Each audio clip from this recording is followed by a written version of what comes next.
हमारे चारों तरफ कुछ है, पकड़ने की कोशिश तो करते हैं मगर पकड़ में नहीं आता और बनती सारी चीजें उसी से हैं। उसका नाम है एटम। तो चलिए शुरू करते हैं हम एटम की कहानी।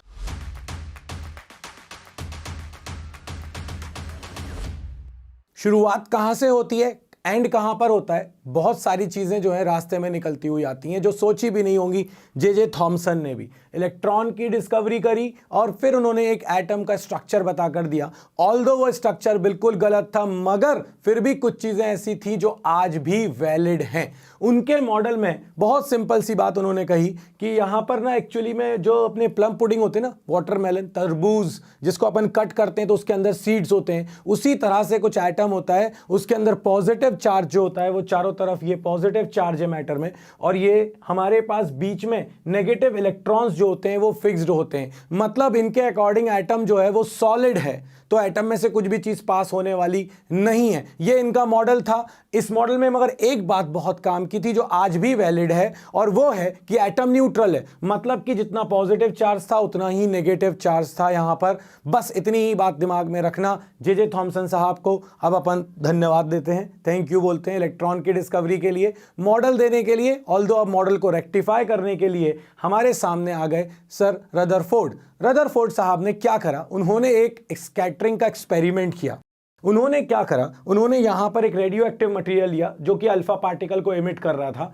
ये लेड के बॉक्स में रखा रहता है और यहां से अल्फा पार्टिकल बम्बार्ड किया उन्होंने गोल्ड की फॉइल के ऊपर, और उसके चारों तरफ उन्होंने फ्लोरोसेंट स्क्रीन लगा दी। फ्लोरोसेंट स्क्रीन मतलब जब कोई पार्टिकल इस पर स्ट्राइक करेगा तो वहां पर फ्लोरोसेंस प्रोड्यूस होगा। आप कह सकते हो ये एक तरह का डिटेक्टर था। बिल्कुल सिंपल डायग्राम है, ऐसा ही एग्जाम में बना देना।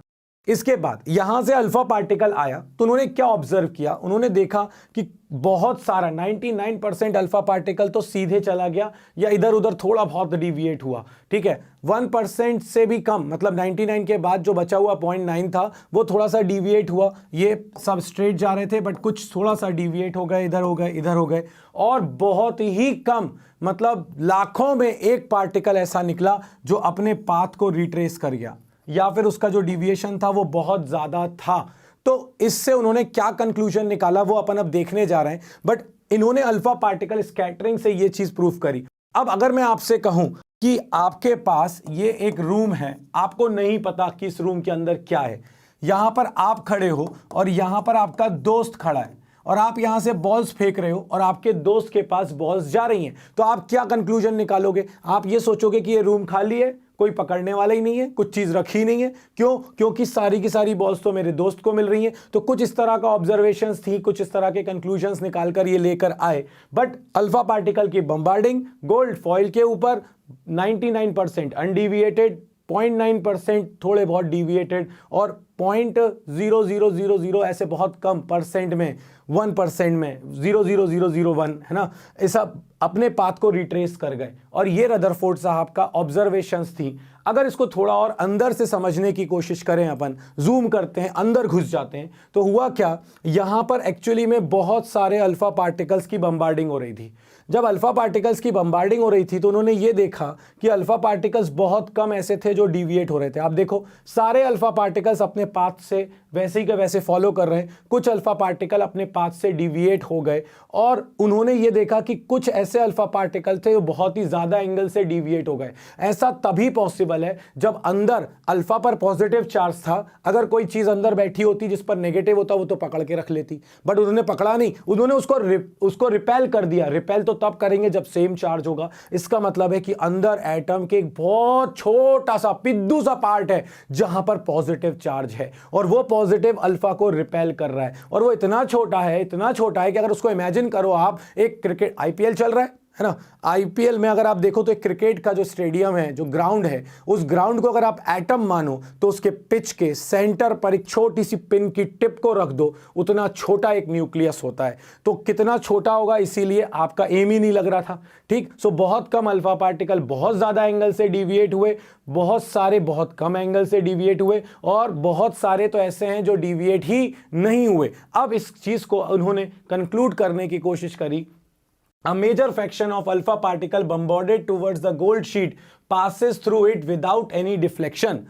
इसका मतलब क्या हुआ? कंक्लूजन, ऑब्जर्वेशन ये थी, hence most of the space in an atom is empty. मैंने तुमसे कहा था, मैंने बॉल को फेंका, मेरे दोस्त ने उस बॉल को कैच कर लिया और सारी बॉल्स लगभग लगभग वहां पहुंच रही हैं, कुछ ही इधर उधर हो रही हैं, तो इसका मतलब है कि बीच वाला सेक्शन खाली है। ये पहली ऑब्जर्वेशन थी। दूसरी, इन्होंने ये निकाला कि some of the alpha particle were deflected by the gold sheet to a very small angle, hence the positive charge in an atom is not uniformly distributed. जो हमसे कहा था किसने? जो हमसे कहा गया था थॉमसन ने कि भाई ये पॉजिटिव चार्ज यूनिफॉर्मली डिस्ट्रीब्यूटेड है सब जगहों पर और ये सॉलिड है, बट ऐसा नहीं है। ऐसा इसीलिए नहीं है क्योंकि अगर ऐसा होता तो बहुत सारे अल्फा पार्टिकल डिविएट होते या उधर पहुंच ही नहीं पाते, तो इसीलिए is not uniformly distributed, the positive charge in an atom is concentrated in a very small volume, जिसको उन्होंने बाद में न्यूक्लियस बोला।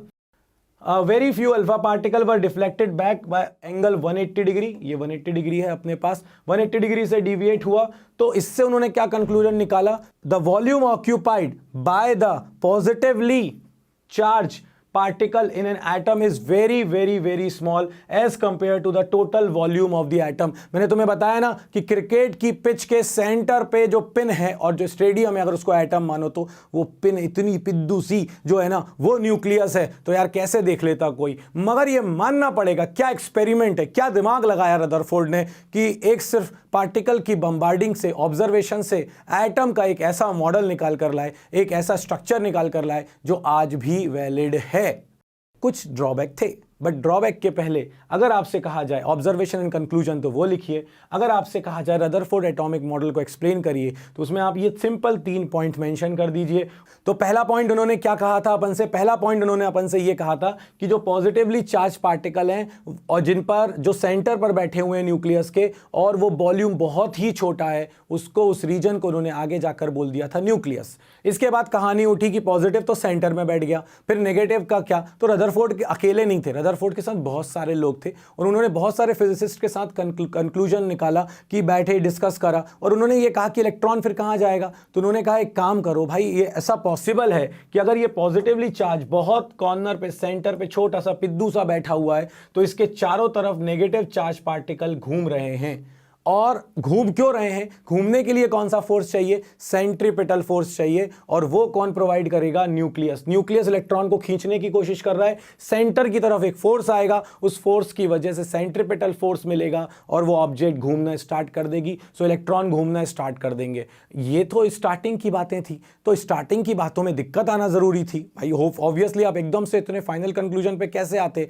तो इलेक्ट्रॉन कहां घूम रहा है, किस रेडियस पे घूम रहा है, ये बता नहीं पाए। कौन नहीं बता पाए? ये रदरफोर्ड बिल्कुल भी नहीं बता पाए। रदरफोर्ड ने कहा घूम रहा है, बस मेरा काम हो गया, ठीक। इसके बाद उन्होंने बोला electron being negatively charge, electron जिन पर नेगेटिवली चार्ज है, and the nucleus being a densely concentrate mass of positively charge particle held together by a strong electrostatic force of attraction. जो कि न्यूक्लियस के अंदर तो न्यूक्लियर फोर्सेज होंगे, उस पर तो वो बात ही नहीं कर पाए, मगर इलेक्ट्रॉन जो है वो जो न्यूक्लियस के साथ अटैच्ड है, जो घूम रहा है चारों तरफ, वो उनके बीच में एक इलेक्ट्रोस्टैटिक फोर्स है। Centripetal force is provided by the electrostatic force. बहुत काम की बात है, दिमाग में अच्छे से रखना।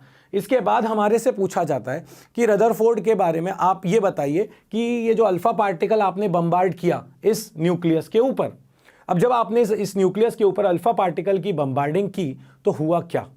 तो यार देखो, अल्फा पार्टिकल को तुमने काइनेटिक एनर्जी दी होगी। काइनेटिक एनर्जी देने का तरीका क्या है? या तो आप बोलो कि उसको वेलोसिटी v के साथ किसी तरह से आपने फेंका तो काइनेटिक एनर्जी हो जाएगी 12mv², या फिर अगर आप चार्ज पार्टिकल, अल्फा पर वैसे तो 2e होता है, बट आप कोई भी q चार्ज पार्टिकल भी लो और अगर आप उसको एक्सेलरेट करो, कैसे एक्सेलरेट करोगे? तो आपने उसके लिए लगा दिया पोटेंशियल डिफरेंस। ये है आपकी पॉजिटिव प्लेट, ये है आपकी नेगेटिव प्लेट। अल्फा पार्टिकल यहां से पॉजिटिव रिपेल करेगा, नेगेटिव अट्रैक्ट करेगा, और अगर ये पोटेंशियल डिफरेंस v है तो हमारे पास काइनेटिक एनर्जी का फॉर्मूला आ जाता है qv। डुअल नेचर में अपन ने इस पर चर्चा की है।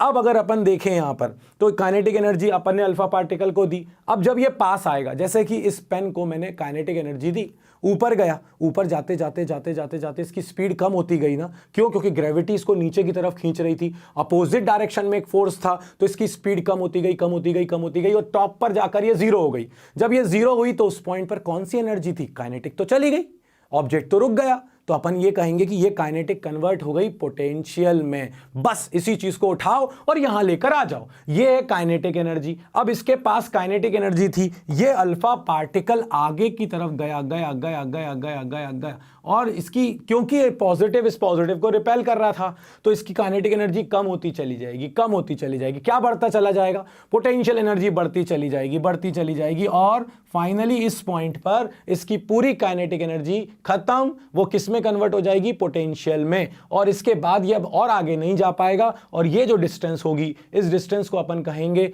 Distance of closest approach. ये आ गई अपने पास। क्लोजेस्ट अप्रोच मतलब क्या भाई? पास होने की, सबसे ज्यादा पास होने की डिस्टेंस। आप गए थे दोस्त से, आप क्या बोलते हो? अरे यार वो एक्सीडेंट बच गया मेरा, वो इतने पास से निकल गई गाड़ी। तो वो जो तुम्हारे और उसके बीच की जो सबसे कम डिस्टेंस थी ना, उसको बोलोगे आप क्लोजेस्ट अप्रोच। इससे ज्यादा पास जाते तो एक्सीडेंट हो जाता। यहां पर भी ऐसा ही होता। चलिए आगे की बात करते हैं अब अपन। अगर ऐसा है तो अगर आपके पास दो, अब पुराने पाप लेकर आते हैं अपन ने क्या पढ़ा था कि अगर अपने पास दो चार्ज पार्टिकल हैं Q1 और Q2 और इनके बीच की डिस्टेंस है R, तो अपन लोगों ने फर्स्ट टर्म में पढ़ा था कि पोटेंशियल एनर्जी होती है 1/4 pi epsilon not Q1 Q2 upon R।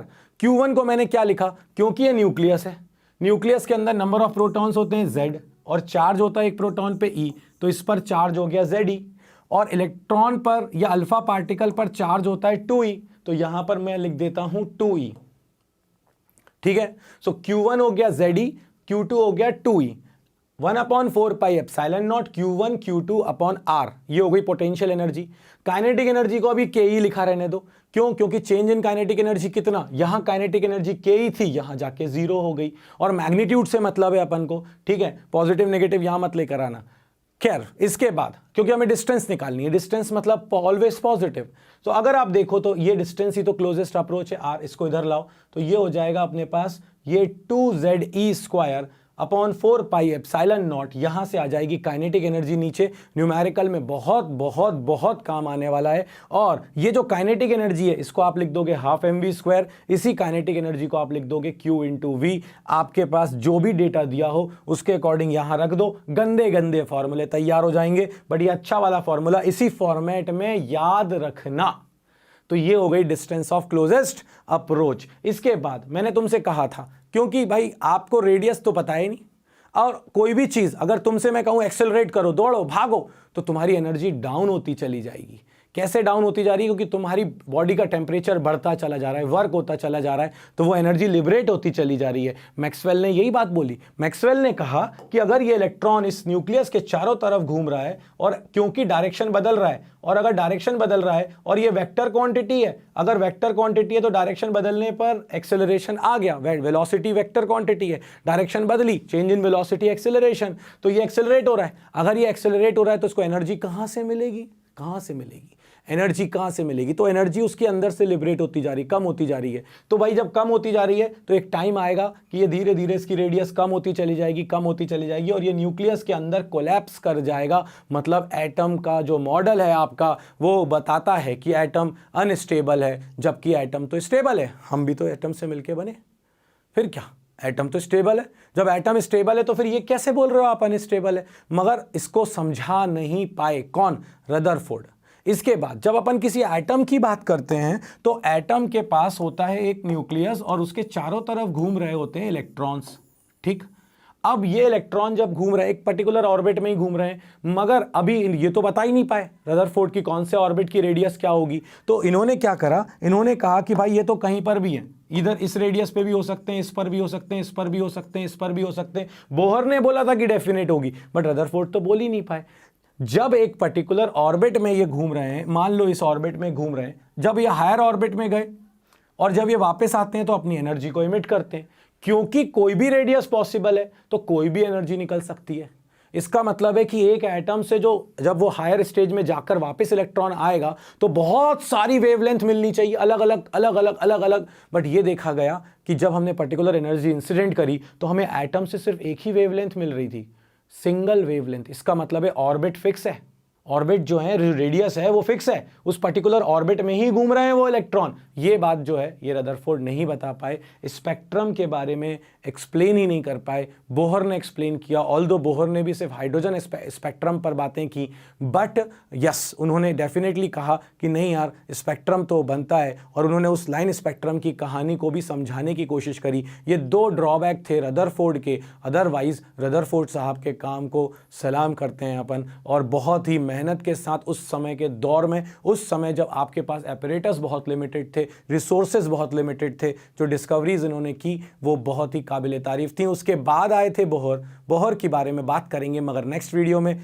आगे पढ़ाने के पहले तुमको बस एक ही चीज कहना चाहूंगा कि एक बार फिजिक्स के स्टूडेंट ने पूछा कि इसका मतलब है कि अपन लोग अब रदरफोर्ड के मॉडल को प्रेफर नहीं करते हैं, फाइनली एटम के मॉडल के लिए हम बोहर की बात करते हैं। तो जितने भी फिजिसिस्ट थे उस एरिया में और जो फिजिक्स के टीचर थे उन्होंने कहा वेल यस एक्चुअली नो। इसके पहले वाले वीडियो में हम लोगों ने रदरफोर्ड साहब को देखा। रदरफोर्ड साहब के मॉडल में कुछ थे ड्रॉबैक जिसको ओवरकम किया नील बोहर साहब ने। तो चलिए नील बोहर साहब के मॉडल को समझने की कोशिश करते हैं। तो अब समझते हैं कि इन्होंने कहा क्या। तो इन्होंने क्या कहा, तो भाई नील बोहर साहब ने अपन से जो पोस्टुलेट्स में कहा वो ये कहा, पहले रदरफोर्ड के टाइम पर हम ये कहते थे कि जो इलेक्ट्रॉन है वो घूम रहा है किसी भी ऑर्बिट में, किसी भी रेडियस में घूम रहा है, और मैक्सवेल ने उसमें ये कहा था कि वो अपनी एनर्जी को इमिट करता जा रहा है। क्यों? क्योंकि डायरेक्शन बदल रहा था, मतलब एक्सेलरेशन हो रहा था। वो तुम्हारे 11th क्लास के पुराने पाप बोल रहे हैं कि वेलोसिटी एक वेक्टर क्वांटिटी है, और जब कोई चीज अपनी डायरेक्शन बदलती है तो वेक्टर बदल रहा है, इसका मतलब है चेंज इन वेलोसिटी, तो एक्सेलरेशन है। अब एक्सेलरेशन है ये बोला गया तो एनर्जी इमिट हुई, तो बोहर साहब ने उसको कॉन्ट्रडिक्ट कर दिया। उन्होंने कहा कि जब भी इलेक्ट्रॉन एक स्टेबल ऑर्बिट में घूमता है तो वो कभी भी किसी भी एनर्जी को इमिट नहीं करता। अगर इलेक्ट्रॉन इस ऑर्बिट में घूम रहा है तो वो कभी भी एनर्जी को इमिट नहीं करेगा। तो क्वेश्चन उठा कि आपको यह समझाना पड़ेगा कि अगर इलेक्ट्रॉन घूम रहा था और इमिट नहीं कर रहा तो क्यों नहीं इमिट कर रहा, या करेगा तो कब करेगा, और किस ऑर्बिट में घूम रहा है। तो उन्होंने इसके भी आंसर दे दिए अपने पोस्टुलेट्स में। उन्होंने ये कहा कि इलेक्ट्रॉन सिर्फ उन्हीं ऑर्बिट्स में घूमता है जिसमें एंगुलर मोमेंटम इलेक्ट्रॉन का h/2π का इंटीग्रल मल्टीपल होता है। इंटीग्रल मल्टीपल यानी कि अगर हम देखें तो हमारे जो एग्जाम्स हैं उन एग्जाम्स में ये पॉइंट ही पूछा गया है, आधा 1 मार्क में, अब की बार 2 मार्क में पूछ सकते हैं वो, और वो ये है कि आपको कंप्लीट करना है इस सेंटेंस को। वो इस सेंटेंस को देंगे और आधा इनकम्प्लीट छोड़ देंगे, आपको इसको कंप्लीट करना पड़ेगा। तो ये ध्यान रखो कि इलेक्ट्रॉन सिर्फ उन्हीं ऑर्बिट्स में घूमेगा जिन ऑर्बिट्स में उसका एंगुलर मोमेंटम जो होगा वो एंगुलर मोमेंटम h/2π, जिसको रिड्यूस प्लैंक कांस्टेंट भी बोलते हैं, टेंशन मत लो ज्यादा, है ना, उसका इंटीग्रल मल्टीपल होगा। इंटीग्रल मतलब 1 2 3 4 5 6 ऐसा। तो पहली चीज तो ये कंफर्म हो गई कि किस ऑर्बिट में घूमेगा, मतलब इस ऑर्बिट में अगर घूम रहा है तो इंटीग्रल मल्टीपल ऑफ h/2π है। अगर दूसरे ऑर्बिट में घूम रहा है तो वो 2 टाइम्स ऑफ h/2π है। अगर वो थर्ड ऑर्बिट में घूम रहा है तो वो 3 टाइम्स ऑफ h/2π है। ठीक, एंगुलर मोमेंटम क्या होता है? Linear momentum into radius distance. तो यहां पर हो गया linear momentum mv into r। Tension खत्म। अब आ जाओ जरा जल्दी से नेक्स्ट पॉइंट पर, ये बहुत इंपॉर्टेंट पॉइंट था। उन्होंने कहा कि फिर कब एब्जॉर्ब करेगा, कब एमिट करेगा। तो देखो, जब भी इलेक्ट्रॉन लोअर ऑर्बिट से हायर ऑर्बिट की तरफ जाएगा तो एनर्जी को एब्जॉर्ब करेगा। और ये याद रखना, इलेक्ट्रॉन इज वेरी शाणा, करंट भी बहुत शाणा था, इलेक्ट्रॉन के मूवमेंट से ही बन रहा था। यहां पर अपन अगर बात करें तो इलेक्ट्रॉन ही बेसिकली शाणा है। वो ये कहता है कि मैं एक ऑर्बिट से दूसरे ऑर्बिट में तब जाऊंगा जब मुझे इतनी एनर्जी दे दोगे जो इन दोनों की एनर्जी का डिफरेंस होगी। तो अगर इतना एनर्जी, तुम सपोज करो 100 जूल एनर्जी चाहिए, मतलब कि अगर मैं आपसे कहूं कि आप यहां पर खड़े हुए हैं, आप यहां पर, ये आपका फर्स्ट फ्लोर है और ये आपका सेकेंड फ्लोर है।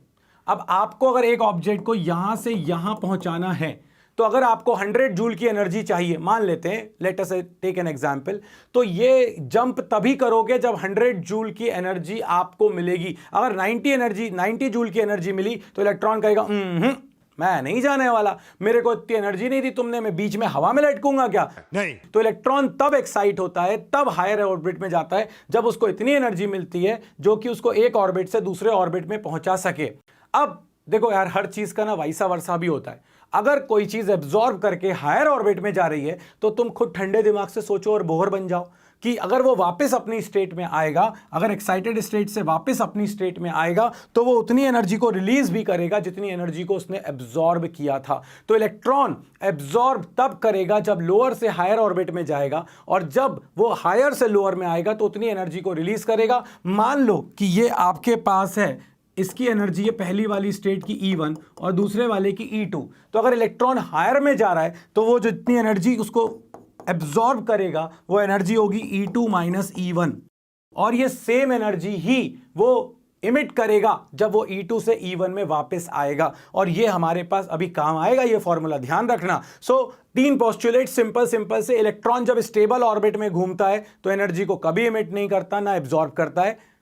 इलेक्ट्रॉन सिर्फ उन्हीं ऑर्बिट्स में घूमेगा जिसमें उसका एंगुलर मोमेंटम h/2π का इंटीग्रल मल्टीपल होगा। जहां पर ऑक्सीजन होगी इंसान वहीं सांस ले पाएगा, नहीं तो जिंदा ही नहीं रह सकता, सूट पहन के कब तक रहोगे। और थर्ड पॉइंट, इलेक्ट्रॉन जब लोअर से हायर ऑर्बिट में जाता है तो एब्जॉर्ब करता है। आपको अगर ऊपर जाओगे, आप किसी ऑफिस में हो, अगर आपका लेवल बढ़ेगा, पहले आप एक लोअर ऑफिसर थे, फिर हायर रैंक ऑफिसर हुए, फिर उससे हायर रैंक ऑफिसर हुए, सैलरी बढ़ती जाएगी कि नहीं बाबा? तो बस वैसे ही है, अगर हायर ऑर्बिट में जाना है तो एनर्जी को एब्जॉर्ब करो, सैलरी को बढ़ाओ। और अगर तुम्हारा डिमोशन हो गया, भगवान ना करे बट गलती से डिमोशन हो गया, तो वो जो एक्स्ट्रा था ना वो चला जाएगा, तो वो इमिट कर देगा। बहुत सिंपल सा एग्जाम्पल था, दिमाग में सीधे सीधे बैठना चाहिए था। अब आ जाते हैं अपन कि यहां पर जो अपन अब डेरिवेशन करेंगे, रेडियस का डेरिवेशन करेंगे, वेलोसिटी का डेरिवेशन करेंगे कि इलेक्ट्रॉन एक ऑर्बिट में घूम रहा है तो उस ऑर्बिट में उसकी वेलोसिटी क्या होगी, उसकी रेडियस क्या होगी। तो इसके लिए मैं तुमको आप दे देता हूं बूटी, और वो बूटी तुमसे ये कहती है कि अगर इलेक्ट्रॉन घूम रहा है किसी ऑर्बिट में तो घूमने के लिए उसको क्या चाहिए, सेंट्रीपिटल फोर्स। और सेंट्रीपिटल फोर्स उसको कौन देता है, तो जो न्यूक्लियस है ना, न्यूक्लियस पे कितने प्रोटॉन्स होते हैं, Z, एटॉमिक नंबर। केमिस्ट्री तुम्हारी अच्छी होगी, और नहीं होगी तो यार इतना तो पता है यार, मत करो प्लीज़ मत करो। मुझे केमिस्ट्री से वैसे भी डर लगता है, जब तुम्हारे इतने सारे कमेंट देखता हूँ कि बाबा जी केमिस्ट्री के लिए, तो मैं ढूंढता हूँ कोई तो मिल जाए, कोई तो मिल जाए, बट मिलते नहीं हैं लोग इतनी आसानी से। बट इतना पता है अपन को, बाबा जी ने बता दिया कि जो नंबर ऑफ प्रोटॉन होते हैं वो एटॉमिक नंबर के बराबर होते हैं, और एक प्रोटॉन पे चार्ज होता है E। तो न्यूक्लियस पे टोटल चार्ज कितना हो गया, Ze, और इलेक्ट्रॉन पर नेगेटिव चार्ज है E, और ये इसको अट्रैक्ट कर रहा है। और ये अट्रैक्शन कौन सा फोर्स है, इलेक्ट्रोस्टैटिक फोर्स, चार्जेस के बीच में। और ये जो इलेक्ट्रोस्टैटिक फोर्स है ये सेंटर की तरफ लगेगा, और ये क्या प्रोवाइड करेगा, सेंट्रीपिटल फोर्स। ये तो रदरफोर्ड ने भी बोला था, बस उसी बात को कन्वे कर लेते हैं। सो 1/4πε0 तुम्हारे टर्म 1 के पुराने पाप, ये हो गया Q1, ये हो गया Q2, 1/4πε0 Q1 Q2 upon radius, distance का स्क्वायर हो गया अपने पास कूलम फोर्स, और ये प्रोवाइड कर रहा है सेंट्रीपिटल फोर्स। ये है वो 11th वाला पाप, mv²/r, सेंट्रीपिटल फोर्स। दिमाग में ज्यादा लोड नहीं लेने का, याद रखने का कि सेंट्रीपिटल फोर्स ये होता है जो सेंटर की तरफ लगता है, और ये घूमने के लिए जरूरी होता है। तो ये फोर्स कौन प्रोवाइड कर रहा है, ये इलेक्ट्रोस्टैटिक फोर्स प्रोवाइड कर रहा है। अब दूसरी इक्वेशन जो काम आएगी बूटी, बस ये सारे डेरिवेशन का खात्मा है, सारे डेरिवेशन का खात्मा इस चैप्टर के। अब दूसरी इक्वेशन क्या आएगी, angular momentum is integral multiple of h/2π। बस ये 2 इक्वेशन, सारे डेरिवेशन खत्म, रेडियस का डेरिवेशन, वेलोसिटी का डेरिवेशन, एनर्जी का डेरिवेशन, सब यहीं से खत्म हो जाएंगे। कैसे होंगे, तो देखो, अगर तुमको निकालनी है क्या, रेडियस, तो तुम यहां से जो इक्वेशन नंबर 2 है इससे निकाल लो वेलोसिटी। तुम चाहोगे तो यहां से भी निकाल सकते हो, मगर स्क्वायर है, कौन टेंशन लेगा इतनी। इसीलिए सबसे अच्छा ये, यहां से अगर आपको रेडियस निकालनी है तो इस इक्वेशन से निकालो वेलोसिटी और यहां रख दो। अगर आपको निकालनी है वेलोसिटी तो आप क्या करो, इस वाली इक्वेशन से रेडियस निकालो और इस रेडियस को ले जाकर रख दो यहां पर, आपकी वेलोसिटी सामने प्रकट हो जाएगी। इसी वीडियो में अपन इन दोनों को भी खत्म कर लेते हैं। तो सबसे पहले निकालते हैं रेडियस। अगर आपसे कोई कहे कि रेडियस निकालो, भैया ये जो मेरा इलेक्ट्रॉन है ये घूम रहा है, ये किस ऑर्बिट में घूम रहा है, मान लो इस ऑर्बिट में घूम रहा है, और इस ऑर्बिट की मुझे रेडियस निकाल के देनी है। तो मैंने तुमसे बूटी दी थी, 2 इक्वेशन सारी की सारी वही कि centripetal force is provided by what, electrostatic force between electron and nucleus. Same वही इक्वेशन लिखी है मैंने जो अभी लिखी थी थोड़ी देर पहले, और इन दोनों आर को क्या कर दो आपस में, एक r² से r कैंसिल, ये इक्वेशन बन गई। ये इक्वेशन आपकी हो जाएगी इक्वेशन नंबर 1। इसके बाद आपके पास आएगी second equation, angular momentum is h/2π का इंटीग्रल मल्टीपल। तो यहां से आप क्या निकालने वाले हो, यहां से आप निकालने वाले हो वेलोसिटी। तो mr को आप ले जाओगे नीचे, मैंने कहा था रेडियस चाहिए तो दूसरे वाले फॉर्मूले से वेलोसिटी निकालो। वेलोसिटी की वैल्यू क्या आई, nh/2πmr। तो ये देखो, ये आपके सामने आ गया डेरिवेशन। सबसे पहले तो इक्वेशन 1 और 2 में, इक्वेशन 1 के अंदर v की वैल्यू को रख दो। ये आपके पास था फोर्स Ze²/4πε0r। अगर याद नहीं है तो ये देखो, और इसके बाद v की वैल्यू यहां से उठाकर मैंने रखी, और जैसे ही v की वैल्यू रखी, v यहां पर m v², v की वैल्यू क्या थी nh/2πmr। इसका क्या हो जाएगा स्क्वायर। जैसे ही आपने स्क्वायर किया, आप देखिए दोनों तरफ यहां से क्या कैंसिल हो रहा है, 4 से 4 कैंसिल हो गया, एक पाई भी कैंसिल हो गया, यहां से m भी कैंसिल हो गया। तो क्या बचेगा Ze², 4π गया तो यहां बचेगा ε0। यहां पर r² था, यहां पर r था, तो यहां से r भी गायब। यहां क्या बचेगा, m तो कैंसिल हो चुका है अपना, एक यहां से n² h², 4 कैंसिल हो चुका था, एक पाई भी कैंसिल हो चुका था, तो बचा क्या पाई। यहां पर बचा एक m और यहां बचा एक r, क्योंकि कैंसिल हो गया था। बस मैंने कैंसिल करा, इसके बाद r की वैल्यू को इधर लेकर आओ और बाकी सबको उधर ले जाओ। आपके सामने रेडियस का फॉर्मूला आ चुका होगा, और वो फॉर्मूला है, क्योंकि ये पूरी चीज ε0 h² m पाई e², ये पूरी चीज कांस्टेंट है। तो इस कांस्टेंट की वैल्यू आ जाएगी 0.529, 0.53, जो भी देखा जाए बुक में, टेंशन मत लेना, वो दे देंगे आपको, इज इंटू n²/z। n क्यों, क्योंकि अलग अलग ऑर्बिट के लिए n अलग होगा, और हाइड्रोजन के अलावा किसी और की बात करोगे तो उसका z भी 1 के अलावा होगा। इसीलिए आपके पास फॉर्मूला आ गया 0.529 n²/z। ऑल्दो बोहर के सारी जो डिस्कवरीज थी, ये सारे जो बातें थी, उन्होंने हाइड्रोजन को दिमाग में रख के बनाई, मगर हम इसको जनरल अभी यूज कर सकते हैं अगर कोई न्यूमेरिकल आए तो। हाइड्रोजन लाइक एटम्स के लिए, या न्यूक्लियसेस जो अपने पास होंगे, ऐसे एटम्स जो हाइड्रोजन जैसे हों, जिनमें एक इलेक्ट्रॉन हो, उन पर सब पर लगा सकते हैं। तो radius is proportional to n²/z। बहुत सारे न्यूमेरिकल इसी फॉर्मूले पर बेस्ड होंगे, दिमाग में अच्छे से बिठा लो। अब अपन आते हैं वेलोसिटी की तरफ। अगर वेलोसिटी की तरफ आए, फिर वही दो इक्वेशन बूटी बोली थी ना, मैंने कहा था दिमाग में रख लो यार इसको।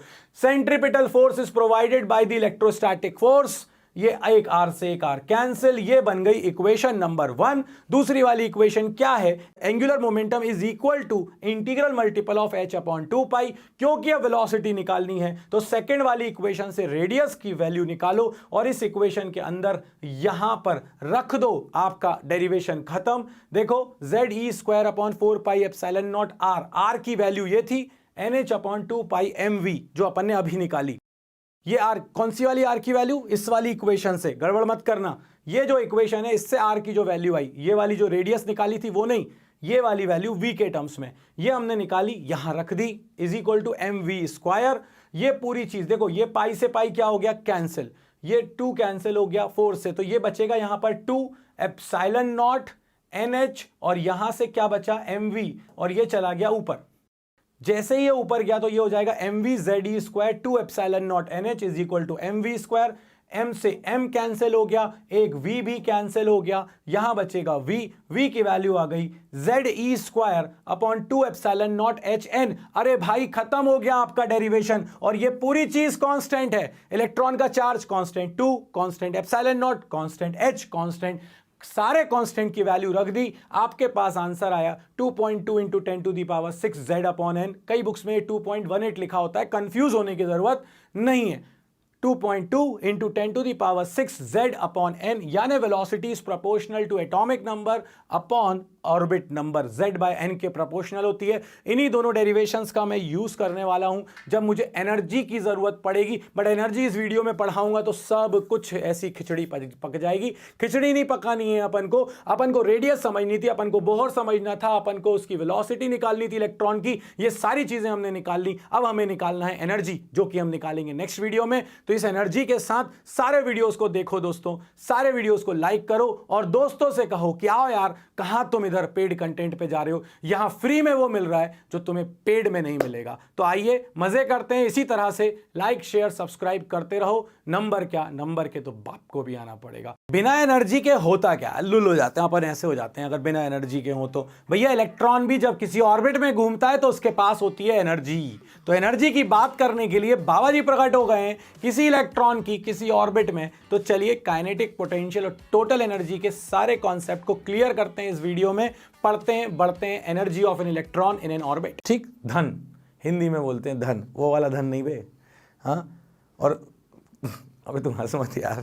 स्पेक्ट्रम का मतलब प्रिज्म में से जब व्हाइट लाइट जाती है तो 7 कलर में स्प्लिट हो जाती है। अकेला वही नहीं होता है भाई, हाइड्रोजन का भी कुछ ना कुछ स्पेक्ट्रम होता है, किसी एटम से कुछ लाइन का भी स्पेक्ट्रम होता है। तो चलिए बोर ने जो अपन को स्पेक्ट्रम की कहानी सुनाई थी, उस हाइड्रोजन स्पेक्ट्रम के इंपॉर्टेंट टॉपिक को पढ़ना शुरू कर। हमसे कोई स्पेक्ट्रम की बातें करता है तो हमें लगता है कि एक व्हाइट लाइट आ रही है, प्रिज्म में से पास होगी, 7 कलर में डिवाइड हो जाएगी, हम बोलेंगे ये स्पेक्ट्रम है। ऐसा नहीं होता गुरु, ऐसा बिल्कुल भी नहीं होता है। एक्चुअली में सन से जो लाइट आ रही है वहां पर तो बिलियंस में एटम्स हैं।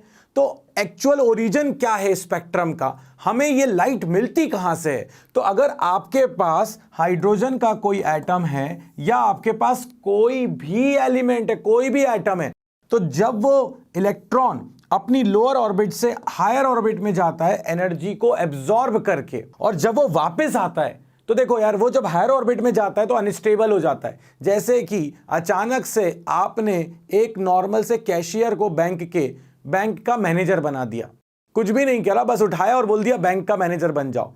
बैंक चल पाएगा क्या? नहीं चल पाएगा, वो अनस्टेबल पोजीशन है, डुक डुक डुक डुक डुक डुक। तो बस वही वाली बात हो गई, वो वापस आएगा अपनी कैशियर वाली कुर्सी पे बैठेगा और बोलेगा भाई साहब मेरे से नहीं हो पाएगा, आप तो किसी और को पहुंचा दो। तो वैसा ही हुआ, ये इलेक्ट्रॉन को तुमने एक्साइट करवाया, एनर्जी दी, इलेक्ट्रॉन हायर ऑर्बिट में गया, वो बोलेगा मैं यहाँ स्टेबल नहीं हूं, मैं यहाँ अनस्टेबल हूं। तो जब मैं वापस आऊंगा तो जितनी एनर्जी मैंने एब्जॉर्ब करी थी उतनी एनर्जी मैं आपको दे जाऊंगा। उसकी सैलरी बढ़ गई थी ना, मैनेजर की सैलरी मिल रही थी, वापस कैशियर बन गया तो कैशियर की सैलरी पे काम करेगा ना। तो यार हायर पे गया तो एब्जॉर्ब किया, वापस आया तो उतनी एनर्जी को उसने इमिट कर दिया। और बेसिक कॉज स्पेक्ट्रम का यही होता है। और जब किसी एटम से ये जो लाइंस निकल रही होती हैं, इनको हम ऑर्डरली अरेंज कर लेते हैं वेवलेंथ के इंक्रीजिंग ऑर्डर में या डिक्रीजिंग ऑर्डर में, उसे हम कहते हैं स्पेक्ट्रम। तो किसी का भी स्पेक्ट्रम हो सकता है, मेरी वॉइस का भी एक स्पेक्ट्रम होगा, एक एटम का भी स्पेक्ट्रम होगा। मतलब कि जो भी किसी चीज़ से वेव्स आ रही हैं उनका ऑर्डरली अरेंजमेंट कर दो तो वो बन जाएगा आपके पास स्पेक्ट्रम। पहले कभी सिलेबस में बड़ा इंटरेस्टिंग हुआ करता था, बट अब उतना ज़्यादा इंटरेस्टिंग रहा नहीं, वो वाला पार्ट वहाँ से हटा दिया उन्होंने। कोई बात नहीं, अपन भी खुश हैं, तुम भी खुश हो, हम भी खुश हैं। चलो यहाँ पर देखो, अगर अपन बात करें, अब तुम्हारी केमिस्ट्री की मिस्ट्री यहाँ पिक्चर में आती है। अगर तुम देखो तो वो तुम्हारे केमिस्ट्री वाले टीचर ने कभी एटॉमिक स्ट्रक्चर में तुम्हें बताया होगा कि n=1 ये ऑर्बिट है, n=2 ये ऑर्बिट है, n=3 ये ऑर्बिट है, n=4, n=5, n=6, n=7 maximum. मतलब मुझे तो इतना याद आ रहा है कि मेरे टीचर ने मुझसे कहा था n=7 मैक्सिमम, उसके बाद जो है वो इन्फिनिटी है, बाहर हो गए अपन। तो अपन ने ले लिया एक और 8, ठीक है। सो अगर कहीं से भी इलेक्ट्रॉन जंप करके जब गया था, उसके बाद जब वो वापस आया, कहीं से भी इलेक्ट्रॉन अगर n=1 में आ गया तो उसे आप कौन सी सीरीज कहते हो? उसे आप कहते हो लाइमन सीरीज। मतलब कि 2 से 1 में आया, 3 से 1 में आया, 4 से 1 में आया, 5 से 1 में आया, 6 से 1 में आया, 7 से 1 में आया। तो ये कौन सी सीरीज है? ये कहलाती है लाइमन सीरीज। और इस केस में जो वेवलेंथ निकलती हैं वो किस रेंज को बिलोंग करती हैं? वो बिलोंग करती हैं यूवी रेंज को। मतलब कि अगर यूवी रेज निकल रही हैं, इसका मतलब है डैम श्योर है कि लाइमन सीरीज को बिलोंग करता है। अगर कहीं से भी इलेक्ट्रॉन फुद्दू सा उचक के n=2 में आ जाए, यहां से आ गया, 3 से आ गया, 4 से आ गया, 5 से आ गया, 6 से आ गया, 7 से आ गया, उस सीरीज को अपन बोलते हैं बाल्मर सीरीज। और इस केस में जो रेंज आती है अपने पास वो विजिबल रेंज में जाती है। अगर आपका इलेक्ट्रॉन कहीं से भी जंप करके n=3 में आता है तो उसको बोलते हैं पैस्चन सीरीज। अगर कहीं से भी इलेक्ट्रॉन जंप करके वापस जब आ रहा है n=5 4 में आता है तो उसे बोलते हैं ब्रैकेट सीरीज। अगर n इज इक्वल टू 5 में आता है तो उसे बोलते हैं फंड सीरीज। अगर n इज इक्वल टू 6 में आता है तो हम फ्री की एक कहानी बताऊं क्या? एक बार हमारे एक शिक्षक महोदय ने ऐसा लिखा था, हम फ्री, तो हमें तब से याद हो गया हम फ्री, मतलब अब हम फेरी, अब इसको तो कोई पढ़ने वाला हम फेरी पढ़ेगा, कोई कुछ पढ़ेगा, बट हम फ्री, एटम खत्म, हाइड्रोजन स्पेक्ट्रम खत्म, हम फ्री। सो लास्ट सीरीज हो गई हम फ्री। बेसिकली इतना जो मैंने तुम्हें कुछ सेकंड्स दिए, ये किसी काम की नहीं है, ना तुम्हारे सिलेबस में लिखी हुई है, ना कोई तुमसे पूछने वाला है, बट पूछ ले तो क्या बात है, पूछ ले हम फ्री। ठीक, so now coming to n is equal to 1 में आते हैं तो Lyman, n is equal to 2 में आते हैं तो बैलमर। लाइमन की सीरीज बिलोंग करेगी यूवी को, बैलमर की सीरीज बिलोंग करेगी विजिबल को। इसके अलावा सारी की सारी जो हैं, जो एनर्जी अपनी पास निकलने वाली हैं, वो सब के सब IR रेंज, इंफ्रारेड रेंज को बिलोंग करती हैं। सो ये बहुत ध्यान रखने वाली बात है। इमिशन की बात करी तो हायर से लोअर आ रहा है, एब्जॉर्प्शन की बात करता तो लोअर से हायर चला जाता। अब अगर तुमसे कोई एनर्जी का फॉर्मूला पूछ लेने दो, उसमें क्या है, बाबा जी ने बता दिया तुमको, -13.6 Z² अपॉन n²। अगर इसमें, मेरी मैथ्स थोड़ी खराब है बट ठीक है, इतना चला लेता हूं फिजिक्स में जितनी काम आती है। अगर हाइड्रोजन की बात कर रहे हैं तो Z हो गया एटॉमिक नंबर 1। इसका मतलब है कि पहले वाले ऑर्बिट की जो एनर्जी है वो है -13.6 इलेक्ट्रॉन वोल्ट। क्यों? क्योंकि n की वैल्यू 1 रख दोगे।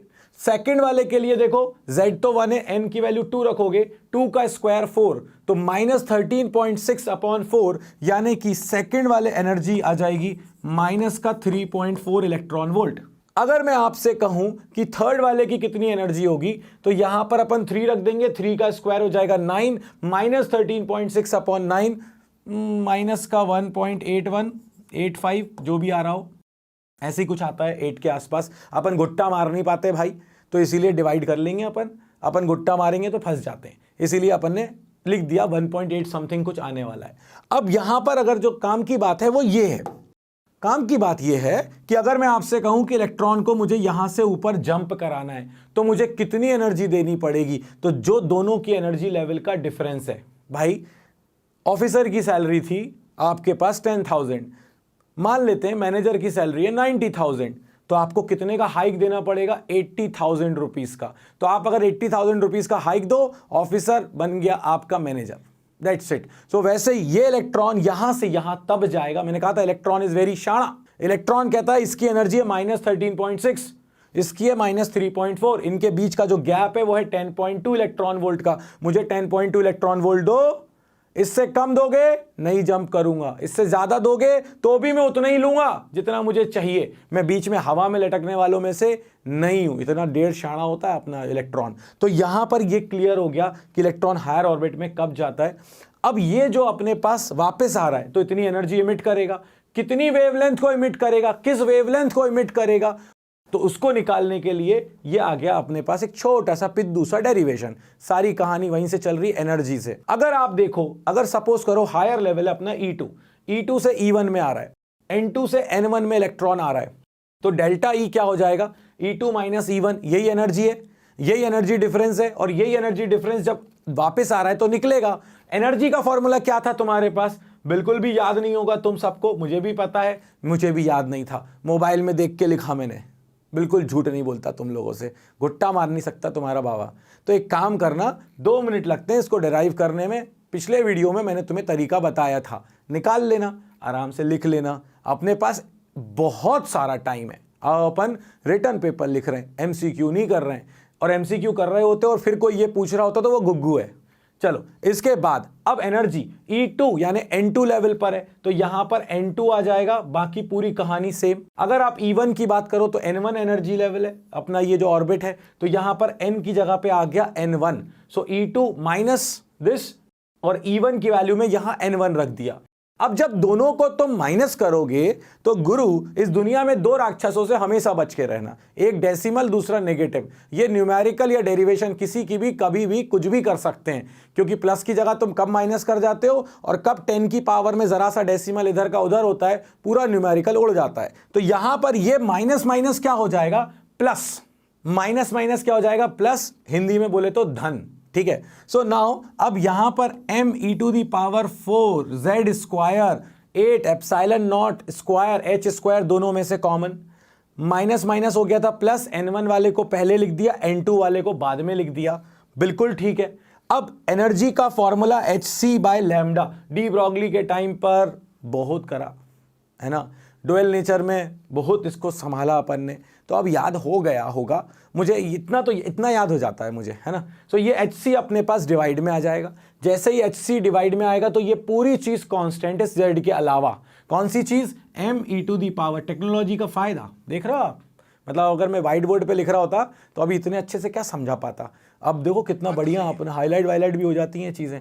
m⁴/8 epsilon not square h³c, ये पूरी चीज है कांस्टेंट, इसको बोलते हैं रिडबर्ग्स कांस्टेंट। साइंटिस्टों को रिस्पेक्ट देते देते हमारे सामने इतने सारे कांस्टेंट आ गए कि अब हमें ही नहीं पता कि इस कांस्टेंट को क्या बोलते। मतलब R को कभी गैस कांस्टेंट भी बोल सकते हैं, R कभी रिडबर्ग कांस्टेंट भी बन जाता है, यहां पर रिडबर्ग कांस्टेंट है, ठीक है। सो R इसकी अप्रोक्सीमेट वैल्यू अपन फिर वही वाली घुट्टे वाली 7 डिजिट तक वाली वैल्यू याद नहीं रख पाएंगे, तो ये अपने पास अप्रोक्सीमेटली आता है 10⁷ मीटर इनवर्स, और ये आपका फॉर्मूला है 101%, यहां से न्यूमेरिकल बनेगा 101%। बहुत कम बोलता है तुम्हारा बाबा ऐसा। 1/λ is equal to RZ square 1/n1 square minus 1/n2 square. n1 हमेशा होगा छोटा जिसमें आ रहे हो, और n2 होगा जहां से आ रहे हो। n1 हमें, और अगर इतना भी नहीं कर पाओ ना तो यही वेवलेंथ है, लेंथ लंबाई नेगेटिव नहीं होगी तो गलती से तुमने n1 n2 की वैल्यू इधर उधर करी तो कोई डिफरेंस नहीं आएगा। अगर पहले आंसर पॉजिटिव आ रहा था तो बाद में क्या आ जाएगा? नेगेटिव, तो समझ जाना कि तुमने n1 n2 में घोल कर दिया है तो उसको पॉजिटिव कर देना, कहानी खत्म। ठीक, चलो तो ये हो गया अपने पास। अब अपने पास जो हमने अभी पढ़ा उसके अकॉर्डिंग हमसे ये कहा जाएगा हर एक सीरीज के लिए, जैसे कि यहां लाइमन, बेल्मर, पेस्चन, ब्रैकेट, फंड, हम्फ्री, अगर इन सब के लिए आपसे कोई कहे कि मिनिमम वेवलेंथ या मैक्सिमम एनर्जी, तो देखो अगर आपका इलेक्ट्रॉन आ रहा है इन्फिनिटी से और भी दूर से, इन्फिनिटी से, अगर इन्फिनिटी से आ रहा है तो इन्फिनिटी पर एनर्जी को अपन मानते हैं 0 शून्य, और यहां पर अपने पास एनर्जी है -13.6 इलेक्ट्रॉन वोल्ट। तो जब आप इन्फिनिटी से यहां आओगे तो एनर्जी का गैप बहुत ज्यादा है, तो एनर्जी ज्यादा तो वेवलेंथ कम, क्योंकि इनवर्सली प्रोपोर्शनल है। तो इसीलिए यहां पर जब मैं आपसे कहूं हाईएस्ट एनर्जी निकल रही है यानी कि लोएस्ट वेवलेंथ निकल रही है, उस केस में n1 हो गया 1, n2 हो गया इन्फिनिटी 1/λ min, जो अपन ने अभी फॉर्मूला निकाला था उसमें n1 हो गया 1, n2 हो गया इन्फिनिटी, मतलब लाइमन सीरीज के लिए मिनिमम वेवलेंथ हो जाएगी 1/r। अगर बेल्मर सीरीज होती तो n1 की वैल्यू 2 हो जाती बस, तो ये आ जाता 4/r।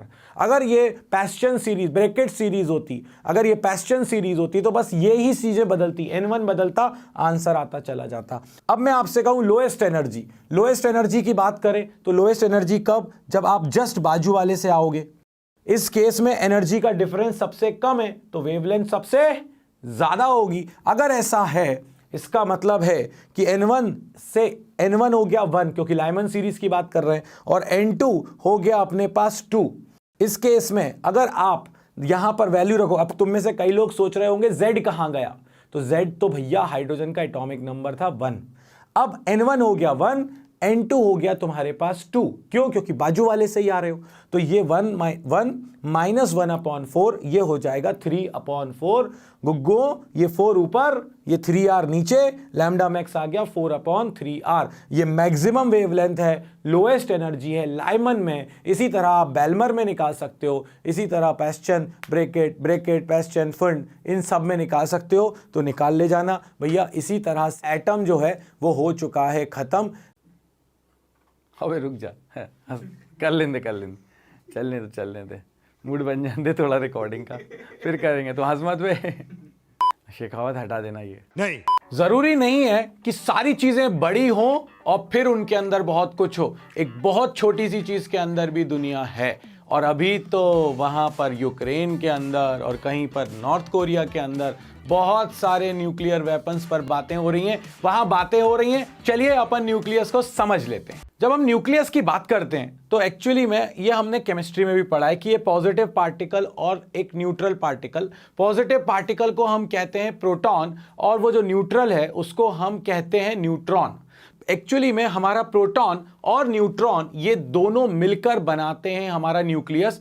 एक्चुअली में इतना सिंपल नहीं है ना, उसके अंदर बहुत सारी चीजें, पाई में सॉन और भी बहुत सारे पार्टिकल्स हैं, मगर हम लोगों के सिलेबस में जितना है हमको तो उतने पे अपने आप को रोकना है। पहले रेडियो एक्टिविटी भी हुआ करता था, अब रेडियो एक्टिविटी भी नहीं है। अब आप कहोगे बाबा जी आप बता क्यों रहे हो? बता इसलिए रहा हूं क्योंकि आपके एनसीईआरटी में है, आपका हो सकता है कि आपके टीचर ने आपको पढ़ा दिया हो, तो रेडियो एक्टिविटी हमारे सिलेबस का पार्ट नहीं है। अल्फा बीटा गामा, अल्फा पता होना चाहिए क्या होता है, मगर अल्फा बीटा गामा की प्रॉपर्टीज हमारे सिलेबस में अब नहीं है।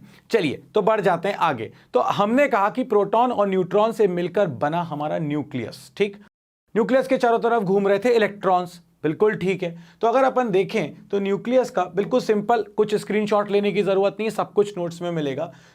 हमारा जो न्यूक्लियस है उसके अंदर है प्रोटॉन एंड न्यूट्रॉन, इनको हम एक नाम से भी बुला सकते हैं, उसको हम कहते हैं न्यूक्लियॉन्स। ठीक है, अब अगर हम देखें तो एटॉमिक नंबर, इसकी हमने जरूरत पड़ी थी एटॉमिक स्ट्रक्चर में जब मैंने केमिस्ट्री का यूज किया था। एटॉमिक नंबर को हम लोग Z से रिप्रेजेंट करते हैं और ये होते हैं बेसिकली हमारे पास number of protons. So number of protons is basically हमारा है एटॉमिक नंबर। इसके बाद हमारे पास आता है atomic mass. Atomic mass actually में अगर हम देखें तो इलेक्ट्रॉन के मास को तो हम नेग्लिजिबल मान रहे हैं, तो बेसिकली पूरा का पूरा मास, रदरफोर्ड साहब ने भी कहा था, बोहर साहब ने भी बाद में उस चीज को वेरीफाई करा कि पूरा का पूरा मास जो है वो सेंटर में बैठा हुआ है, और वो सेंटर क्या है? हमारा न्यूक्लियस। और उसके अंदर कौन है? उसके अंदर है हमारे पास प्रोटॉन एंड न्यूट्रॉन्स। तो अगर प्रोटॉन्स और न्यूट्रॉन्स हैं तो number of protons plus number of neutrons को हम बोलने लग जाते हैं एटॉमिक मास। अब तुम में से कई लोगों के दिमाग में ये आएगा कि अगर ये मास है तो आप नंबर का सम क्यों कर रहे हो? इसीलिए कर रहे हैं क्योंकि हम जिस यूनिट में यहां बात करते हैं वो यूनिट होती है यूनिफाइड मास, एटॉमिक मास यूनिट, AMU। आपने कई जगहों पर लिखा हुआ देखा होगा, बट अब अपन आलसी लोग, अपन लोग अब U लिखने लग गए। इसके बाद हमें कुछ चीजों की जरूरत पड़ेगी, और वो क्या है? अगर किसी ने कहा number of protons basically equal to atomic number. क्यों? क्योंकि प्रोटॉन्स का नंबर जो है वो एटॉमिक नंबर से ही रिप्रेजेंट किया जाता है। इसके बाद अगर किसी ने बोला न्यूट्रल एटम है, मतलब ना तो इलेक्ट्रॉन दिया है ना लिया है, तो जितना पॉजिटिव होगा उतना ही तो नेगेटिव होगा, इसीलिए उसके अंदर इलेक्ट्रॉन्स का नंबर भी एटॉमिक नंबर के बराबर। अगर किसी ने मुझसे कहा नंबर ऑफ न्यूक्लियॉन्स मतलब प्रोटॉन प्लस न्यूट्रॉन, तो वो होता है हमारे पास A। और अगर किसी ने कहा नंबर ऑफ न्यूट्रॉन्स, तो देखो भाई A के अंदर प्रोटॉन भी है और न्यूट्रॉन के नंबर भी हैं, और Z के अंदर सिर्फ प्रोटॉन है। तो जिसके अंदर प्रोटॉन और न्यूट्रॉन दोनों हैं, उसको अगर मैं माइनस कर दूं नंबर ऑफ प्रोटॉन्स से, तो मेरे पास नंबर ऑफ न्यूट्रॉन्स निकलकर आ जाएंगे। सिंपल सी कैलकुलेशन है।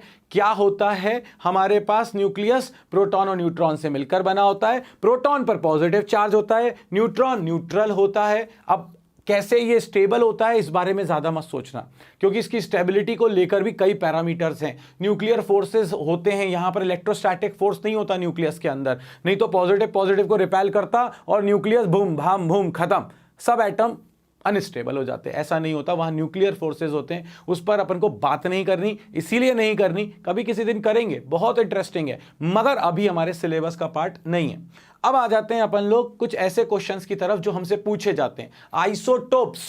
आइसोटोप्स कैसे होते हैं? आइसोटोप्स वो एलिमेंट्स हैं हमारे पास, या आप कहोगे कि वो न्यूक्लियाई हैं जिनका एटॉमिक नंबर सेम है मगर एटॉमिक मास डिफरेंट है। जैसे हाइड्रोजन के 3 आइसोटोप्स हैं, हाइड्रोजन, ड्यूटीरियम, ट्रीशियम। ऐसे ही आपके पास कार्बन के भी बहुत सारे होते हैं, जितना लिखो उतना कम है। कार्बन तो ऐसा है, पकड़ के चलो, 12 लिख दो, फिर कार्बन है तो 13 लिख दो, फिर कार्बन है तो 14 भी लिख दो। ये सब क्या है? इन सब के एटॉमिक नंबर सेम है, एटॉमिक मास डिफरेंट है। मुझे बड़ी दिक्कत आती थी इन सबको याद करने में, तो मैंने क्या किया, आइसो को भूल गया, टोप्स को मैंने पढ़ा टोपी।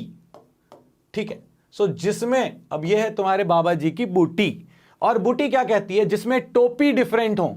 टोपी मतलब हमेशा ऊपर क्या लिखा होता है? Atomic mass. तो जिसमें एटॉमिक मास डिफरेंट हो, एटॉमिक नंबर सेम हो, उसे हम बोलते हैं आइसोटोप्स। तो जिनकी टोपी डिफरेंट वो सब आइसोटोप्स। टोपी डिफरेंट 1 2 3, मगर देखो एटॉमिक नंबर सेम है।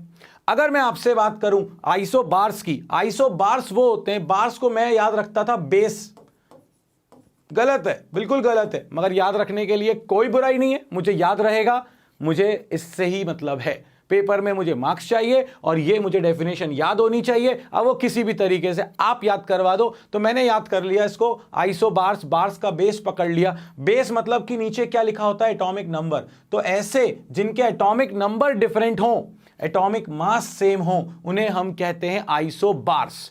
और इसका नाम तो अपने आप में ही क्लियर है, आइसोटोन्स।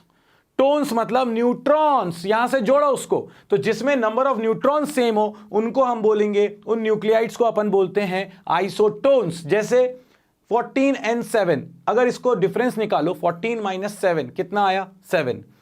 13c6, 13 - 6, क्योंकि नंबर ऑफ प्रोटॉन्स क्या, नंबर ऑफ न्यूट्रॉन्स क्या होते हैं, atomic number, atomic mass minus atomic number. So 13 - 6 ये कितना आ गया अपने पास, अगेन 7, दोनों चीजें। अब अगर आपको कहोगे कि बाबा जी क्या हमको ये सारे एग्जांपल्स याद करने हैं आइसोटोन्स के, मैं कहूंगा बिल्कुल याद मत करो। आप क्या करो, आप लिख लो, जैसे कि सपोज करो ऑक्सीजन है, ऑक्सीजन का आपको याद है, इसके साथ पता है आइसोटोन बनाना है ना, तो इसमें नंबर ऑफ न्यूट्रॉन्स कितने हैं, 16 - 8 यानी कि 8 हैं। तो इसके साथ आप जोड़ दो कार्बन को, कार्बन के साथ जितना खेलना है उतना खेल लो। तो ये क्या हो गया, 14c6। अगर आप डिफरेंस निकालो तो 14 - 6 8, इसमें भी 16 - 8 इज 8। तो नंबर ऑफ न्यूट्रॉन्स दोनों में क्या है, सेम है। तो आप अपने हिसाब से एग्जांपल्स बना सकते हैं, और अगर ऑप्शंस में आपके पास एग्जांपल्स हो तो आप उन एग्जांपल्स को लिख भी सकते हैं या देखकर बता सकते हैं कि कौन आइसोटोप, टोपी डिफरेंट, कौन आइसोबार्स, बेस डिफरेंट, कौन isotones, number of neutrons same. ठीक, चलिए ये हो गई कहानी। इसके बाद अपने पास आता है न्यूक्लियस की रेडियस, इसका ये इंपीरिकल फॉर्मूला है। इंपीरिकल फॉर्मूलाज क्या होते हैं, इंपीरिकल फॉर्मूलाज वो फॉर्मूला होते हैं जो हम डिराइव नहीं करते, जो हमारे पास आते हैं ऑब्जर्वेशन से।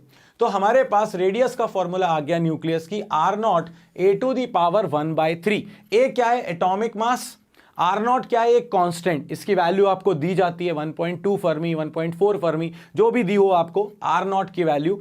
बाई चांस अगर अपन को रेशो लेना हुआ तो ये R0 जो है ये हो जाता है कैंसिल आउट। इस पर भी न्यूमेरिकल्स आए हैं, तो R0 भी हो गया, A भी हो गया। और ये जो अपने पास रेडियस आती है ये फर्मी में होती है। फर्मी का मतलब होता है 10⁻⁻15 मीटर, यानी अगर मैं आपसे कहूं 1 फर्मी मीटर कितना होगा, तो 10⁻⁻15 मीटर होगा।